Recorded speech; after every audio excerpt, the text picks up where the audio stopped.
Did you guys watch the debate yesterday? I should have went live. I should have did like live reactions. I don't know. I feel like nobody watches my shit, so I don't go live. Call me iShow Super, you know? Shout out to iShow Speed. But it's funny because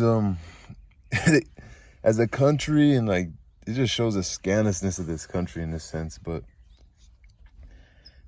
like when Joe Biden said, yeah, when you raped a girl and raped a woman in public, and Trump responds like, I didn't rape a woman. I actually, the way he defended himself, he said, I never like sold.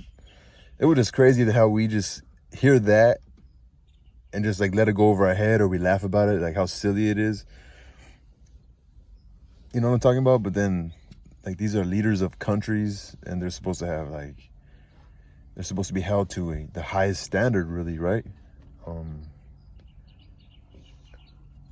And then you could either say it showed a lot of poise and, I don't know, morals, values. I don't know what the fuck you call it, but when Trump just, you know, there's a video by Tucker Carlson. He interviewed this lady who is an American-born citizen, and she's forced to be exiled and forced to seek asylum in Russia because she's getting threats by Biden's administration or Biden's fucking muscle. They're threatening her, they're harassing her, bullying her. She's in fear for her life. She's in fear of getting put in prison because she's sharing her story how 20 years ago, when Biden was cognitively healthy, you know, he was maybe like 50 years old or mid 50-year-old man, and he sexually assaulted her, who was working on as part of his political party.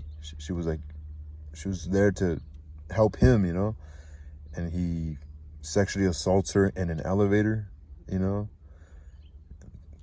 If I was Trump, I would have used that shit, you know. And even the way it was so easily, it's like if they think we're all stupid, or like how now that you get older and you see sports, right? You watch sports and you're like, LeBron James's son is picked to play for the Lakers, like, because no one was really gonna want to pick the guy up, right? Like, he's not even that good. He's not gonna like do anything for your team.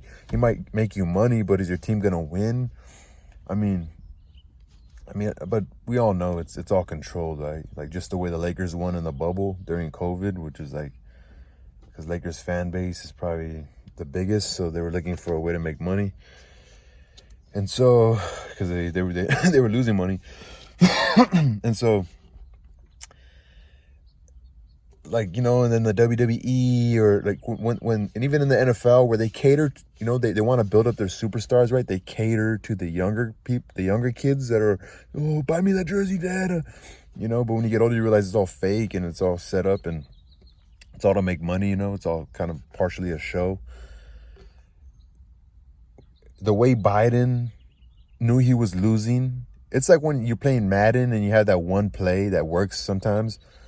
Like the way if you rewatch it, some of you guys are stupid too. Like people even my age and a little older, some of you guys are just dumb. Like your life, you never had, like your life was always easy mentally. You thought everything was happy-go-lucky. Like, oh yeah, I'm a happy-go-lucky person. And so you never had to sit back in the crowd and people watch, or you never had to build up these defense mechanisms to kind of help you survive, you know, because you're a healthy person, you know, like everything. Fortunately for you, right? It has nothing to do with your parents having to work hard. You know, sometimes you're the most fortunate of the ones, you know, or no, it has maybe you personally dealing with things like you being made fun of, or you know, having, you know, you going through things like premature sex, or getting abused, or, you know, so you have to protect yourself. You have to like, why am I getting in trouble? Why am I causing problems? Why I want to live, you know, you're fighting to live and survive. So you have to create these different defense mechanisms that make you a lot more stronger than most people, more resilient, you know. And so some of you guys won't even realize this, but I realize it, you know, body language and people that tell the truth are lying, or people seem sad, or, you know, people have something on their heart, or people are like good or bad people, which I wanted to say, you know, the way people live. Like, I see these people right back when I was 18, 19, 20, partying with some friends of mine, you know, doing cocaine, you know, getting high and drunk with some buddies of mine, you know. And then I see them now, like in their 30s, and I see them traveling with their family, and I see like the way they've changed, you know, and like they're good people. They got a woman now, you know, they're with their family on vacation. They love their brothers and their siblings and their parents. And I see like, I get it. When you're young, you go through it, but then that family support gets you through it in a sense. Like them always that solid foundation that's always there, and you see, damn, like, he was always a good person, you know. I can see like he's a gentle guy now, you know. He's slowing down. He sees more important things. He's wise. He's disciplined. He wants to just live a normal, simple life, you know. That's interesting to me as a guy studying psychology, philosophy, reading a lot of books, you know, seeking knowledge and really enjoying knowledge and just trying to find a purpose. You know, I don't have a purpose yet and stuff, but it's very, very interesting. Anyway, the way Biden pulled out that fucking convicted felon card was so fucking phony. It was so phony. I caught myself looking at the face and looking at the countenance of Biden the whole time. His one eye open and looking at Trump with that disgusted face. Like, oh, you're such... Like, it's so sad because you're an old man, dude. You're an old fucking man. Even Trump was calling him a liar. Like, you're one of the sick... And because I'm reading Trump's book, when you're super wealthy and you're a developer, or you're in the real estate, but you're a billionaire or you're super wealthy, you're not buying little houses. You're buying major properties, and a lot of times you have to deal with politicians. You have to deal with, because you're looking for location. You're looking for other investors. You're buying out rich people who are going out of business or who are not making a profit. So you're buying their stuff, or you're because the media gets involved. Like, oh, look at this guy. He bought this major fucking corner on Fifth Avenue in fucking Manhattan. And so the newspapers get involved, and a politician all of a sudden wants to put his face on that, you know, make it seem like he was part of it. And so when Trump brought up that's why you guys need to read books. When Trump brought up, like, I've been dealing with politicians, and this is one of the craziest liars I ever met. Like, dude, if you ever work construction, or you work construction, you're smart, and you see the way like a manager runs the job. Like, the manager has to, like, he's the middleman. It's usually this, like, you know, in LA at least, it's usually like this, like, Chicano, or a guy that could speak good English and Spanish, so that way he could deal with the guys, typically European white people that have all the money, that are developing. And so he's running the job. He's pretty much making sure that the Spanish speaking people are working, the ones that are the laborers. He's making sure the job's getting, you know, is getting done on time, saving the people money. You know, he knows how to, like, work with vendors. He has his painter, his plumber, his electrician, his demo guys, you know. And so, I mean, and Trump was the guy that liked to have his hands on the job. I'm reading his book. I'm only like on the 3rd chapter, and he talked about how like yeah, if I know a guy, if I know I could get it for 10,000, but he's charging me 20,000, I'm gonna get it for 10,000. Even if people want me, even if people say, like, dude, you're rich, why are you worrying about pennies? Like he said, the day I stopped caring about fucking making the job done the best that could possibly be done. That's why he's like, dude, partially being diplomatic and running a country is having diplomacy, is having international affairs, knowing how to run your country also as a business. It's just a fucking business, dude. And that he knows how to run that shit, you know? Why do you think he fucks with UFC? Because the way it's a business and the way it's ran, you know? You know what I'm saying? So he knows how to do this type of shit. That's why he puts tariffs, and that's why he said Biden didn't take away the tariffs, because they were bringing in so much fucking money. It just showed a lot. It showed a lot of fucking, what's his name, bringing out the hell, or his last resort, trying to throw his fucking atomic bomb. Like, that guy's a scary guy. He might use the atomic bomb. It's the little things that shows, you know? It's always the little things that shows. And the way he brought out the fucking, he's a convicted felon. He brought that shit out like in the 2nd quarter when his ass was getting whooped like 45-0, you know? It was just very funny to me. Very fucking funny to me. And it was it showed a lot, tremendous a lot. And it was looking at his face. It was like, this is like elderly abuse. Why would they put him out there? And just his face, and like, you can see evil on the face, man. you could see evil on the fucking face and dishonesty. You could see it, man. It's just so irritating, but it was great. It was great entertainment as well, though. But yeah, man, very interesting. Very interesting. Dangerous guy. That guy Biden, fucking crooks.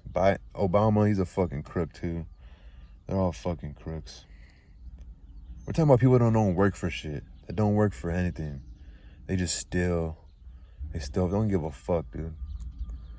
And it was so good to hear Trump, the way he broke down the Roe versus Wade. He's like, yeah, we like to give. He said you have to do it the right way. You got to vote. We're gonna give the state the opportunity. Each state, people want to say, oh, you didn't have to drive far away. You could go get an abortion. At least they have the fucking option to drive over there and go get an abortion, right?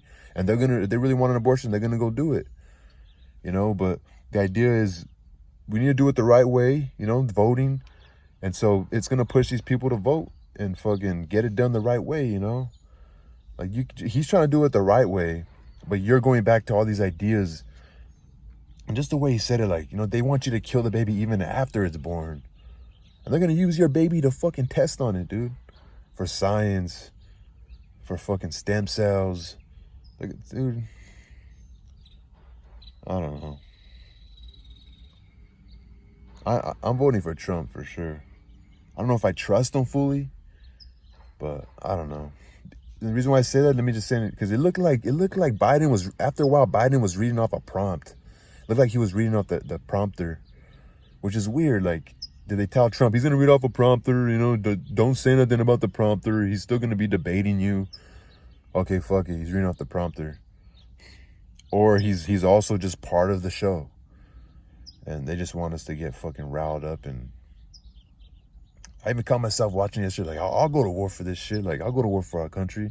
I'll fight in a civil war against these stupid people who think Biden's like this. You think Biden's the answer, bro? If I do drugs, if I'm a drug addict, do you think would it be right for me to be like, nah, drugs are good? Like, because let's say I'm a guy, right? And I like another guy.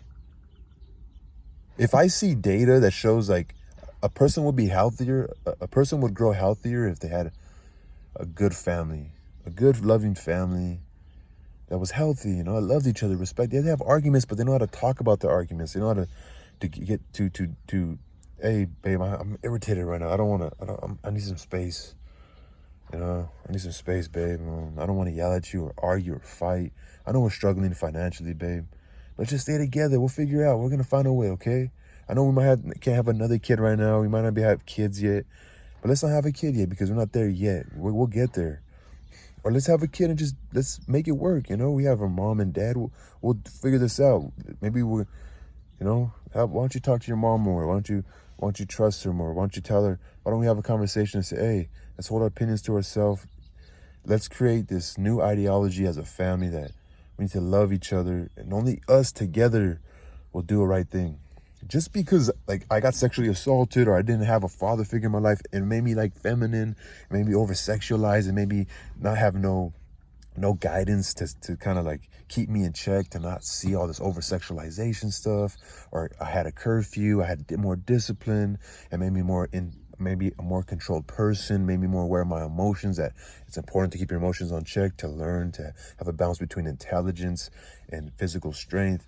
And then, like, but if I'm aware that I didn't have that, so I am who I am, for me to deny the truth that it's better, like, for me to act like I'm this healthy person that's so perfect, that's wrong. That's like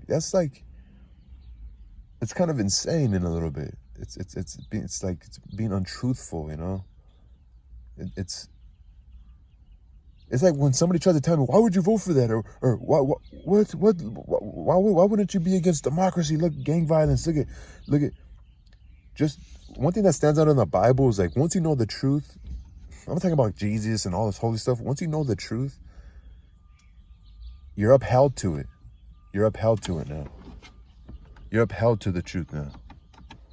Well, some blue light went on in my car. That was pretty weird as I spoke about religious stuff or spiritual things. Once the truth is there, you're held to the truth now. You're held to it. You know it now. You can't deny it anymore. You can say, I didn't know that was wrong. Well, didn't you see the other guy get in trouble for it? You know what I'm talking about? Like, once you know that something's wrong, it's wrong, you know? And so, I like the way I am, just because things happen to me doesn't mean I don't want my daughter to have an opportunity. I might wake up tomorrow and want to be successful. I'm gonna wake up tomorrow and say, you know what, I'm gonna get over this fact that I have low self-esteem and I can't take rejection. I'm gonna believe in myself and walk around the city and start selling stuff and use the great opportunity to succeed. Again, the people are coming here today and they're succeeding just like your family came here. You might be third and fourth generation. You know, what we're fighting for is freedom to be able to obtain. They're not going to change the monetary gain of the world. They're not going to come to everything's free. It's never going to come to that. So the closest thing to freedom is waking up tomorrow and working for the life you want, working for your stability, working for a home, working for, working to succeed, working to go take a vacation, work to go fucking work from home, work to be free of a boss, not necessarily someone telling you what to do, but you have customers, right? And you have to serve them, but at least you're the boss. At least you're running it, At least you're cutting the check. At least you're hiring who you want. You're creating the environment you want, and you're doing it in a way that's of your own creation. This little thing you started from birth, and you're growing up, and taking care of, and you're leaving behind these same strong ideas to your own children and to their children, You're gonna be a Rockefeller, you're gonna be a Trump, you're gonna be a fucking Bezos, and an Elon, and a JP Morgan Chase, etc. So, yeah, interesting.